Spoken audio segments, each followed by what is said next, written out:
Hello friends, मैं आपको angular में डाटा बाइंडिंग जो प्रॉपर्टी होती है, मतलब मैं आज आपको उसके बारे में बताने वाला हूँ। तो डाटा बाइंडिंग रियल में क्या चीज़ है? तो डाटा बाइंडिंग में रियल में होता क्या है कि हम लोग एंगुलर के अंदर बेसिकली कंपोनेंट्स बनाते हैं और एक हमारे पास प्रेजेंटेशन लेयर होती है जिसको हम लोग बोलते हैं बेसिकली व्यू।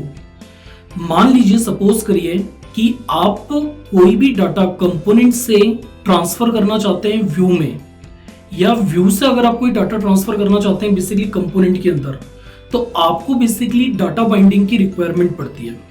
ठीक है, तो हमारे पास जो डाटा बाइंडिंग होती है वो जनरली हमारे पास मतलब तीन तरीके की डाटा बाइंडिंग होती है। सबसे पहले हमारे पास होता है प्रॉपर्टी बाइंडिंग, सेकंड हमारे पास होता है इवेंट बाइंडिंग, और थर्ड हमारे पास होता है टू वे बाइंडिंग। अब जो फर्स्ट हमारे पास प्रॉपर्टी बाइंडिंग है, उनके अंदर हम लोग क्या करते हैं, मान लीजिए सपोज करिए आपके पास कोई कंपोनेंट है या लॉजिक लेयर है।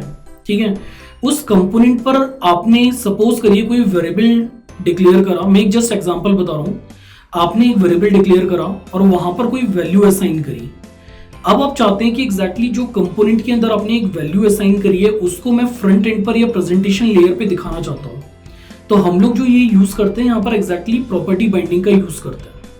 ठीक है, उसी तरीके से मान लीजिए सपोज करिए कि आपके पास कोई प्रेजेंटेशन लेयर पे कोई फॉर्म है, कोई बटन है, या मतलब कुछ भी चीज ऐसी हो सकती है जहां पर आप कोई एक्शन परफॉर्म कर रहे हैं।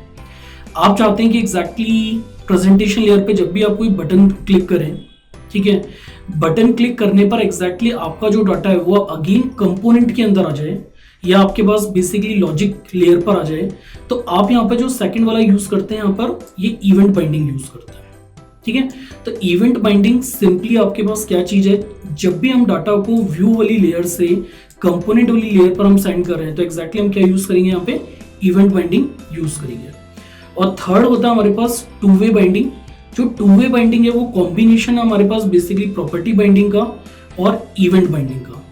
इसमें जो एक छोटी सी चीज आपको ध्यान रखनी है वो ये है कि जो प्रॉपर्टी बाइंडिंग होती है वो हम स्क्वायर ब्रैकेट्स में करते हैं, और जो इवेंट बाइंडिंग होती है वो हम लोग बेसिकली यहाँ पर राउंड ब्रैकेट्स में करते हैं। ठीक है, और यहाँ पर एग्जैक्टली हमारे पास क्या है, ये टू वे बाइंडिंग है। तो इसका एग्जांपल हम लोग देखेंगे कि कैसे हम एनजी मॉडल को यूज करते हुए टू वे बाइंडिंग यहाँ पे करते हैं। तो मुझे ऐसा लगता है शायद आपको डाटा बाइंडिंग पूरा क्लियर हो गया होगा।